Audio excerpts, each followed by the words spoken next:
definiciones. ¿Sí? Primero, ¿qué es una especie nativa? Es, por ejemplo, aquí en México tenemos el jaguar. Si se fijan, la zona de distribución del jaguar cae en México, pero también cae en todo Centro y Sudamérica. Entonces es nativa de México, pero no es exclusiva de México, ¿sí? Pero tenemos las especies endémicas, que sí son exclusivas de determinados lugares. Aquí, no sé si alguno de ustedes los conoce, los conejitos de los volcanes. Esos están ahí en ese punto redondo donde estamos nosotros, y en esas como cositas rojas es la zona de distribución del conejo de los volcanes. Entonces es una especie que solo se encuentra en las montañas alrededor de la Ciudad de México. Entonces siempre decimos, es una especie endémica A, y ponemos la región, por ejemplo, conejo de los volcanes, ¿sí? ¿Mandé? El teporingo, exacto, sí. Entonces la siguiente. Entonces, una especie exótica, cuando hablamos de una especie exótica, siempre nos tenemos que referir exótica ¿a qué? En este caso, es exótica a México, o sea, que de manera natural no existe en México. Entonces tenemos jirafas, tenemos el kudzu, que es una planta ornamental, que es de Japón, está el perejil gigante, que es una planta también que la metieron como ornamental en Estados Unidos, pero es de ahí de como la zona central de Europa, o de Eurasia más bien, y la carpa asiática, que por su nombre, bueno, es una carpa que se originó en Asia. Entonces, no todas las especies exóticas son malas, ¿sí? Eso es bien importante. Por ejemplo, tenemos aquí jacarandas. Las jacarandas no son de aquí, los framboyanes no son aquí, pero no causan daños. Pero a las especies exóticas que causan daños, ¿me pasa la siguiente? Son las que llamamos especies invasoras. Entonces, por ejemplo, de las 3 especies que les puse ahorita, tenemos el kudzu, que es una flor bien bonita, pero tiene esas enredaderas que pueden crecer varios metros a la semana y cubren todo. Entonces se te suelta en un bosque y te altera toda la ecología del bosque, porque va a tapar a todas las plantas, los árboles. Hay unas fotos como muy impresionantes. Estas otras, las carpas, son 4 especies, y las metieron en Estados Unidos para pesca deportiva, porque les encanta pues hacer ese tipo de deportes, que está bien, pero una de ellas tiene ese comportamiento, que es cuando se asustan, brincan y empiezan a dar coletazos. Entonces van las lanchas, no sé si han visto los videos en YouTube, pero van las lanchas y van los peces como volando al lado de ellos. Y ha habido casos graves en donde, por ejemplo, a un niño le rompieron la mandíbula de un coletazo a una carpa, porque son animales pues bastante grandes. Y por último está el perejil gigante, que también es una flor muy bonita, pero la salvia es fototóxica. Entonces si la tocas, te quemas, tienes esas quemaduras que con el sol se ponen peor, y lo peor es que te curas, y luego te vuelve a dar el sol 4 años después y te vuelve a surgir ¿cómo se llama? Pues la lesión. Ninguna de estas 3 está en México, aclaro, porque es así como y lo siento, porque luego mi tema es como la plática así del mundo se va a acabar, pero no. O sea, estas 2 están en México todavía. La siguiente. Entonces, esto es como, también me gusta mucho esta diapositiva, porque es, dependiendo de donde esté una especie, se le va a llamar nativa. Por ejemplo, este cangrejo es nativo de Europa, de donde está la parte azul. Pues ahí es nativo y ahí no está causando problemas. Exótico invasor es donde está en rojo, es donde no es nativo de ahí, pero ya está causando un problema. Y el exótico es donde están todos esos puntitos negros. Entonces se ha reportado que el cangrejo está ahí, pero no está causando problemas. Entonces, por ejemplo, para la zona ahí de la India, ¿sí? Es un exótico, pero no es un exótico invasor, ¿sí? Pero para Estados Unidos sí es un exótico y además exótico invasor. Entonces eso nos complica a nosotros cuando hablamos de invasoras. Dicen, pero ¿cuáles son las invasoras? Pues depende de dónde, depende de por qué, ¿sí? La siguiente. Entonces hablamos de, por eso, cómo llegan las especies invasoras. Entonces, como bien decía ustedes, llegan de manera intencional o de manera accidental. Muchas las usamos nosotros, a las especies exóticas, para alimentos, para pues ornamentales, como mascotas, etc. Entonces son introducciones intencionales. Por ejemplo, no sé si han visto estos periquitos. Últimamente los estamos viendo mucho aquí alrededor de la Ciudad de México. Los trajeron como mascotas porque se prohibió el comercio de pericos nativos.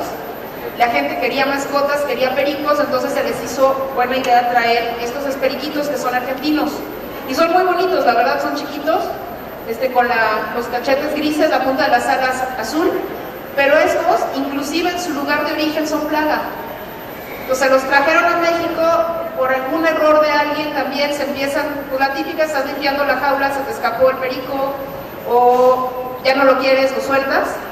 ¿Y qué pasa? Que ahorita ya están anidando, hay varias colonias en Xochimilco, y se están comiendo los cultivos de las chinampas de Xochimilco, y lo mismo estamos viendo en todas las zonas, o en varias de las principales zonas urbanas de México, ¿sí? Entonces, luego, ¿quién vio la película de Nemo? Esa es otra. Sí, sí la vieron, no sé. A ver. Bueno, ¿qué pasó en la película de Nemo? Pues que todo el rato los peces se querían escapar y querían liberarse del mar, ¿sí? ¿Y qué le enseñaron a los niños? Que lo que había que hacer era echarlo al drenaje para que pudiera llegar al mar y ser feliz. Lo que pasa es que Nemo es una caricatura, entonces en la caricatura eso está muy bien, pero cuando pasa eso que está en la imagen de arriba, donde tú ya no quieres a tus peces y tú dices, chicos, ¿qué hago? Pues voy a hacerles un bien a mis peces, lo suelto en el río, lo suelto en Xochimilco, lo suelto en donde sea. No solo estás soltando a tus peces, que la verdad probablemente se mueran porque están acostumbrados a que tú les des de comer y no saben cómo sobrevivir, pero estás soltando a las plantas, a los caracolitos y a las enfermedades que hay en tu pecera y que puedan hacerle daño a las especies nativas, ¿sí? Entonces, a veces se meten como alimento, a veces, o sea, es como muy variado. Y otro tipo de introducciones que son las que nos preocupan mucho porque son las accidentales, como decían, las que vienen escondidas, ¿sí? Que no las vemos necesariamente o no se nos ocurre que puede venir. Por ejemplo, cuando vamos a un área natural protegida, que nuestras llantas están llenas de lodo y en el lodo vienen semillas, vienen pues microorganismos, o en las botas que no las lavamos. Por ejemplo, yo siempre les digo cuando doy pláticas a los biólogos en universidades, les digo, a ver biólogos, ¿quién les dio a ustedes clase de cómo limpiar su equipo regresando de una práctica de campo? Pues no, entonces como biólogos también podemos ser una fuente de mover animales y plantas de un lado a otro sin querer, porque no lo sabemos. Pues pueden venir en contenedores, como decía el señor, en barcos, ¿sí? Hubo un caso de un mapache que sobrevivió, creo que fueron el pobre 3 semanas entre, creo que San Francisco y Nueva Zelanda, se coló en un contenedor y llegó vivo. Entonces, si puede llegar vivo un mapache, pues todo lo demás también. Otras, bueno, el movimiento de leña. Hace rato nos dieron una plática muy padre sobre bosques y nos mencionaban cómo vendían leña y, bueno, era parte de las actividades de ecoturismo. Eso está muy bien siempre y cuando la leña la consuman en el lugar y no se la lleven de un lado a otro. ¿Por qué? Porque puede haber insectos en esa leña y los transportan sin querer a un área donde no están. ¿La siguiente? Entonces, bueno, ¿por qué son invasoras a todo esto, no? Bueno, son especies, bueno, no sé si ustedes saben que todas las especies en su estado nativo tienen muchos factores que las controlan. Entonces dependen de si hay alimento, dependen de si tienen refugio, dependen de si se pueden reproducir, de si el clima les favorece, etc. Pero a veces cuando llegan a un lugar nuevo, pues no tienen esas medidas de contención, ¿no? Entonces, por ejemplo, llegan como llega esa rana, ¿no? En la moto, así atropellando a todas las nativas, porque a las nativas las siguen controlando esas cosas, pero a las nuevas no, entonces son como medio gandallas, tienen esa ventaja. Sí, entonces puede pasar, por ejemplo, como esa de la tortuguita que está allá abajo, donde llegaron las carpas y las carpas se reprodujeron tanto que la tortuguita ya no se puede mover, ¿sí? Le agandallaron el espacio, o como el zorro que está atorado en una enredadera que creció de más, ya no puede llegar al agua, o esta rana que se enfermó, o esta vaca que se intoxicó, ¿sí? Entonces son como los daños de las invasoras pueden ser como muy variados. Pueden ser no solo, aquí les estoy hablando de daños al ecosistema, pero también son daños económicos, son daños a la salud, sí son un problema muy serio. ¿Sí? La siguiente. Y les quiero contar un caso que era justo el que comentaba el señor. Es el caso de cómo llegan las especies, cómo se mueven las especies invasoras a las islas. Entonces, bueno, muchos de ustedes saben que, bueno, la navegación ha sido una actividad humana desde hace mucho. Pero antes, bueno, la idea de los marineros era esto, ¿no? Que iban a llegar a un mar, van a navegar en un mar lleno de monstruos y dependían, ahora sí que del clima y de muchas cosas para sobrevivir. Si había calma chicha, no se podían mover, porque eran barcos de vela, entonces no tenían con qué impulsarse. Entonces transportaban a su alimento para tratar de sobrevivir en esas travesías tan largas, ¿sí? Entonces transportaban pues muchas especies domésticas. Aquí tienen vacas, borregos, cabras, además las mascotas, ¿no? El típico perro y el gato, porque pues en lo que llevaban de alimento traían ratas y ratones, entonces traían al gato para que se comiera el ratón y al perro en teoría para que se comiera el gato, pero pues bueno, sí, la siguiente. ¿Y qué pasa? Bueno, que a alguien se le ocurrió la super idea, pues de ir soltando parejitas de especies domésticas en las islas. ¿Por qué? Porque acuérdense que los barcos antes no tenían refrigeración. Entonces, cuando atracaban en una isla para tomar agua, pues de una vez aprovechaban para cazar lo que habían dejado ahí, que eran conejos, cerdos, cabras, ¿sí? Entonces, bueno, creo que muchos leímos esta novela de Robinson Crusoe y cómo tenía las cabras y cómo se vestía con la piel de las cabras y todo. Bueno, esas fueron cabras que no sobrevivieron, si no me acuerdo mal, porque hace mucho que lo leí, que no sobrevivieron con él o que estaban ahí, pero el chiste es que, bueno, se reprodujeron en la isla, ¿sí? La siguiente. ¿Pero qué pasa en las islas? Sí, espérame tantito, sí, ahorita en las preguntas al final. ¿Qué pasa en las islas? Que se fijan en todos estos animales. ¿Qué tienen en común? ¿Alguien me puede decir? ¿Dónde están? No. Están en la playa, ¿sí? ¿Y qué más?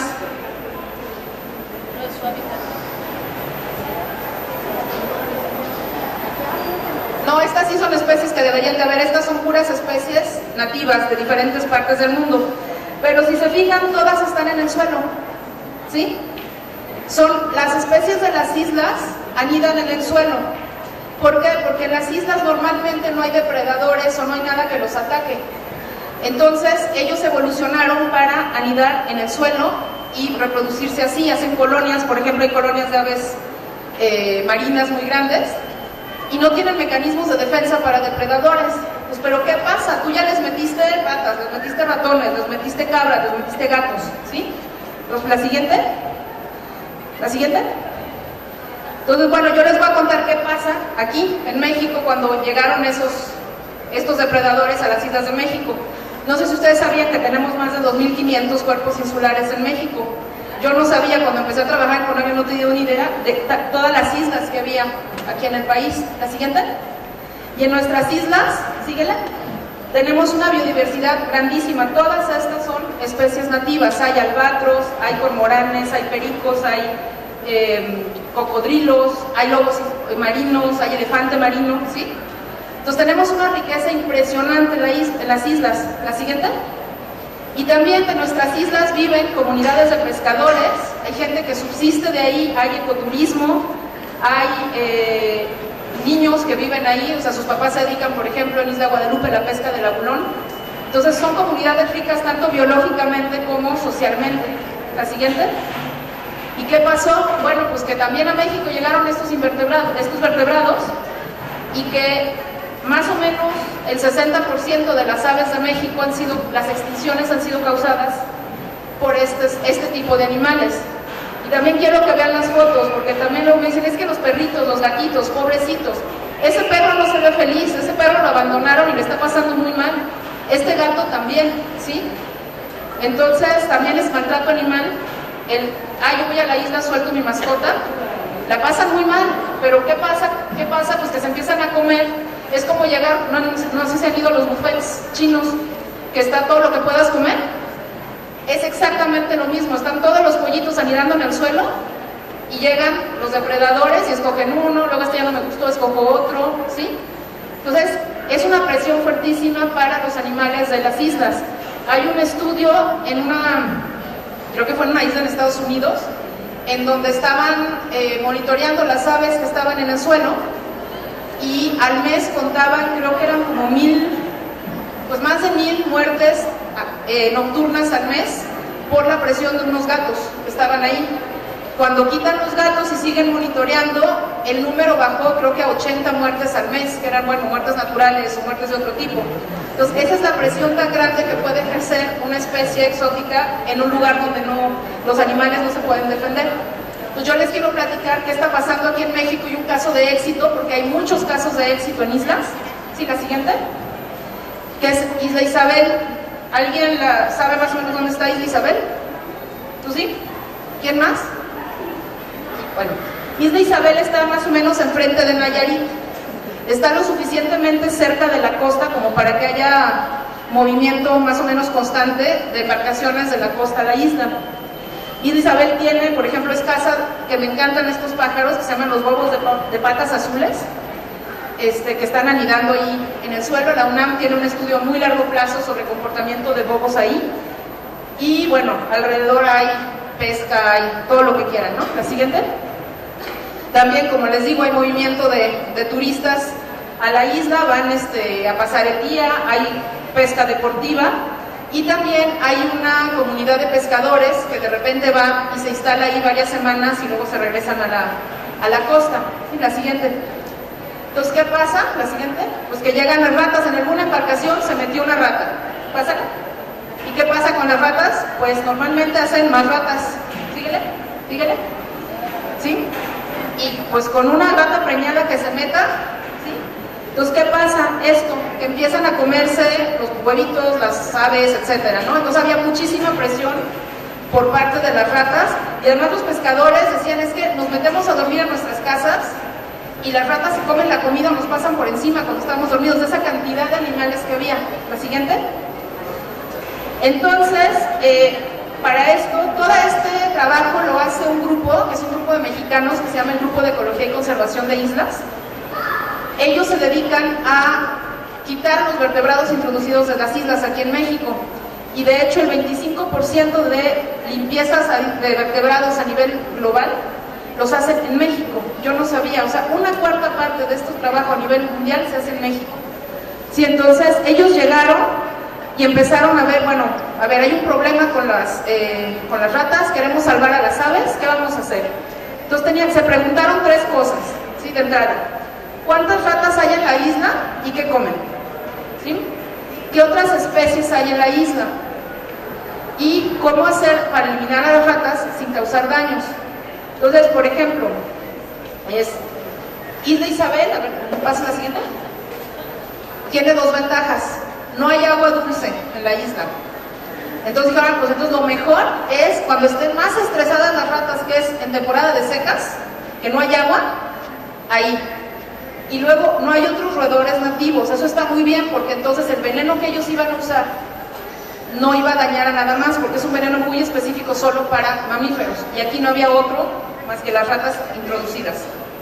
Entonces, estos fueron estudios que les tomaron como 5 o 6 años hacerlos, porque vieron que había poblaciones de cangrejos, de iguanas, etcétera. Entonces hicieron como todas las pruebas, vieron la densidad poblacional.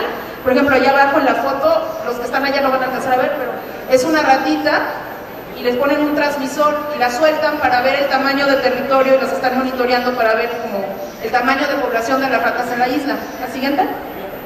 Entonces, lo primero que hicieron, los pescadores hace mucho habían sembrado árboles frutales, ¿sí? Y entonces dijeron, miren, las ratas están tomando su agua y están comiendo de ahí, entonces los tenemos que quitar para que realmente esto resulte. Entonces quitaron este tipo de plantas que eran también no nativas de la isla. Los pescadores estuvieron de acuerdo y les ayudaron. Quitaron los exóticos. La siguiente. Y luego se trajeron un producto especial de Nueva Zelanda que es exclusivo para ratas, ¿sí? Y el problema que tenían es, las ratas se comunican entre ellas. No sé si alguno de ustedes ha tenido ratas en su casa o roedores que va el que los fumiga, pero el chiste es que hay que poner o hay que exponerlas al veneno a todas al mismo tiempo, porque si una ve que se come el veneno una y se muere, no se lo va a comer, ¿sí? Son bien inteligentes.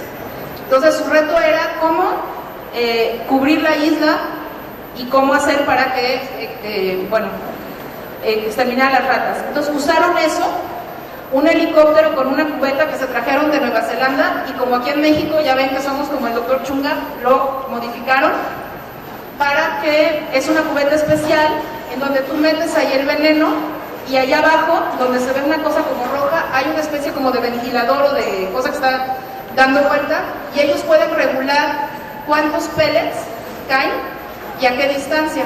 ¿Sí? La siguiente.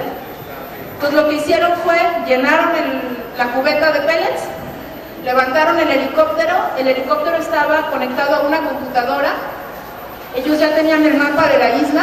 Entonces, si ven aquí, todo tiene como rayas, ¿sí? Pues cada una de estas rayas era un paso del helicóptero Entonces cubrieron la isla creo que en 20 minutos. Entonces todas las ratas quedaron expuestas al mismo tiempo al veneno, ¿sí? La siguiente.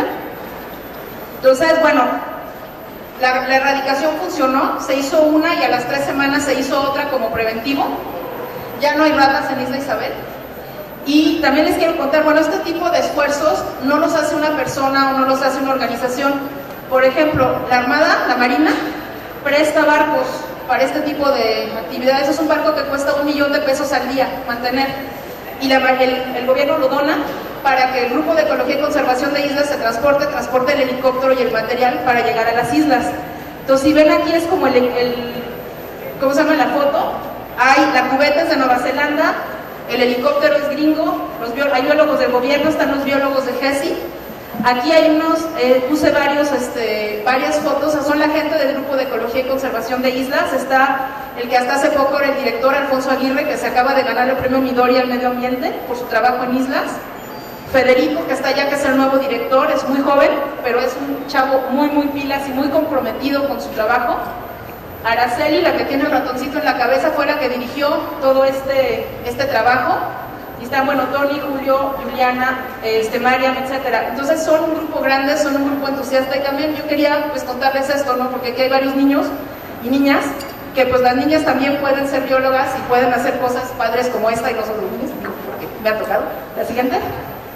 Y bueno, ¿y qué pasó? Pues esto, la isla está limpia y hay una foto de la cabaña de los pescadores. Este señor se llama Gonzalo, él era un pescador que se pasó al lado de conservación y ahora trabaja en la CONAM, adora Isla Isabel y fue el que más impulsó esta erradicación. Están trabajando muchísimo con los biólogos para evitar que se vuelvan pues ahora sí que a reinfectar las embarcaciones con alguna rata. Les dieron cursos a los pescadores, los mismos pescadores ya saben cómo revisar sus embarcaciones para que no se les vaya algún ratón colado por ahí, ¿sí? La siguiente. Y bueno, los que salieron ganando, la verdad, fueron los bobos, que ya se están reproduciendo sin problema y ya nadie se los come. La siguiente. Entonces, bueno, un poco para terminar la plática y es un poco en el tenor de las pláticas que ha habido antes. ¿Qué podemos hacer? Bueno, la tenencia responsable de mascotas es muy importante. Si vamos a comprar una mascota, pues hay que investigar cuánto vive, qué necesita, cuánto crece, si al crecer se puede volver agresiva o si va a vivir más que nosotros. Digo, al soltadero de tortuguitas estas japonesas, pues esas viven más de 50 años. Entonces, si uno la compra, pues es compromiso para los siguientes 50 años. Entonces, aunque la vean chiquita, pues crecen mucho, ¿no? La parte de no liberar las mascotas, le haces daño a la mascota y le haces daño al medio ambiente. Lo de salir de viaje y no traerte, es que me encontré esta plantita que le va a gustar a mi abuelita y mira, me la traigo, y resultó que ya metieron a la superinvasora y ni cuenta se dieron y no lo hicieron con mala intención además. Y pues conocer en nuestras páginas cuál es la diversidad de México, qué plantas tenemos, qué animales tenemos y cuidarlos, ¿no? Y bueno, aquí les dejo algunas páginas, seguramente mis compañeros de Conavio van a tener más ligas alrededor, pero pues, ya, la siguiente. Y pues ya este es mi equipo, somos 7, es el equipo de especies invasoras de Conavio y esos son nuestros datos por si nos quieren contactar. Muchas gracias.